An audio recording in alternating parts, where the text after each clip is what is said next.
Can a person be declared as a foreigner twice? Well, yes.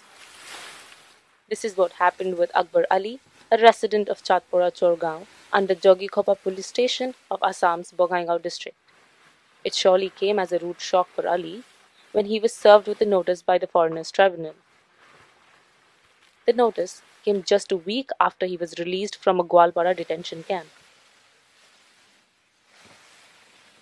এইটো চাওক আপুনি মানে অৰ্ডাৰ কপিটো আছে 21 নৱেম্বৰত 2019 এই বছৰতে মানে হিদিনাখন তেওঁ ডিটেনশন ক্যাম্পৰ পৰা 4 বছৰ থকাৰ পিছত ডিটেনশন ক্যাম্পৰ পৰা ৰিলিজ হৈছে তেওঁ যেটো কেছ আপোনাৰ কোটো আছিল মানে 2 নং বঙাইগাঁও যেটো এপটি কোড আছিল মানে সেই মানে ফ্ৰণ্ট ট্ৰিবিউনেলৰ যিজন মেম্বাৰে তেওঁ বিদেশী ঘোষণা কৰাৰ পিছত 4 বছৰ মান থাকিলে তেওঁ আপোনাৰ গোৱালপাৰা ডিটেনশন ক্যাম্পত আৰু 21 তাৰিখে মানে মুক্তি লাভ কৰিলে এটা আচৰিত কথা হৈছে তেওঁ হাত মানে এই আপনি 29 তাৰিখত আৰু এটা নোটিস দিছে মানে আৰু হেতু কেছ নম্বৰ বেলেগ এটো 192 2019 আৰু পেন্ডিং কেছ দেখাইছে 1868 2003 এটো এটা নতুন কেছ নতুন হেই পেন্ডিং কেছ মতে আলী আকবৰক আপনাৰ 10 ডিসেম্বৰত তক মানে আদালতত হাজিৰ হ'ব লাগে যে আপোনাক কিয় এজন বিদেশী বুলি চিনাক্তকৰণ নহয়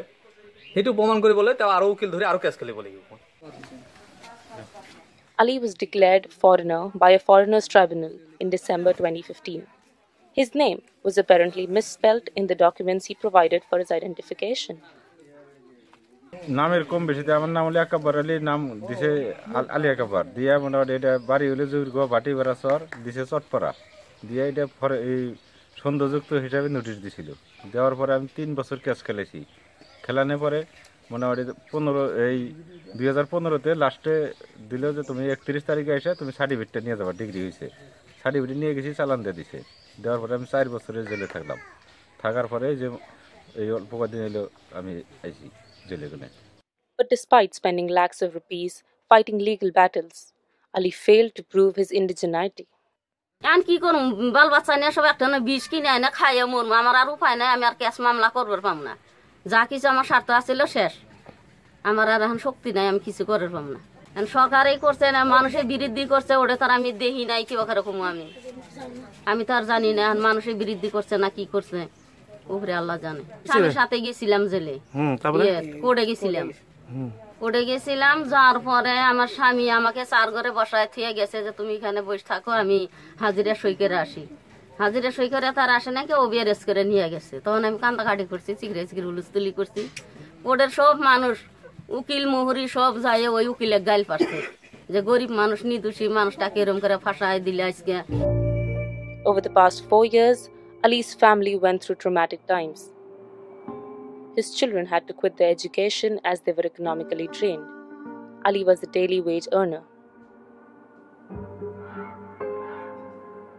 কি দিয়ে কেস করবো আমার বাল বাচ্চা সংসারে কিছু নাই বাল বাচ্চা মরার দশা হয়ে গেছে গা পড়াশোনা বাদ দিয়া আমার ফ্যামিলির মানুষের কাছে ছায়া চিন্তা নিয়ে নিয়ে খাই যে আমার কেস টেস চালাইছে বাড়িতে গরু বাছুর আছিল এই বস্তুগুলো গরু আছিল মহিষ আছিল ঠেলা ঠুলা আসলে বেচা কিনি করে যে আমার পাশে সব পয়সা করে ডাইলে এখন বাড়ির বাল বাচ্চা ফকির হয়ে গেছে ঘরে থাকার মতো অবস্থা নেই ঘর টর ভাঙ্গা ছিল ইয়ে গেছে গা কেস খেলাম কি দেয় টাকা পয়সা তো কিছু নাই কি দেয় কেস খেলাম আবার তো নোটিশ পাঠাইছে নোটিশ পাঠাইছে কি করা যাবে আর নোটিশ পাঠাইছে যে আমার নিজে হাতে হত্যা করা নেবো Little did Ali and his family know that their happiness would be so short-lived. Just when they were having a sigh of relief, the second notice declaring Ali as a suspected foreigner has come as a big blow. এতিয়া তেওঁ সৰ্বহাৰা হৈ গৈছে তেওঁ cash খেলি 4 বছৰ ডিটেনশ্যনত থাকিব লগা হ'ল তেওঁৰ পৰিয়াল কি অৱস্থাত আছিলে এতিয়া যেনিবা কোনোমতে তেওঁ জামিনত মুকলি হৈ আহিছে আহি যদি আৰু এটা কেছত তেওঁৰ মানে এতিয়া দৌৰিব লগা হয় তেওঁ ইতিমধ্যে হাইকোৰ্টত হাৰিছে সুপ্ৰিম কোৰ্ট কৰিব লাগে এতিয়া তেওঁ পূৰ্বৰ কেছত তেওঁ সুপ্ৰিম কোৰ্টত যাব নে নতুনকৈ তেওঁৰ মানে কেছ মানে যেটো এপটি কোৰ্টে ইতিমধ্যে তেওঁ ফৰেনাৰ কৰিছে সেই কোৰ্টত আৰু এটা কেছৰ কাৰণে দৌৰিব মানে This incident is also raising questions about the lackadaisical attitude of the concerned authorities involved in processing of identifying foreigners in Assam. এটো তাৰ কাৰণে এটা খুব মানে বেদনাদায়ক ঘটনা হৈছে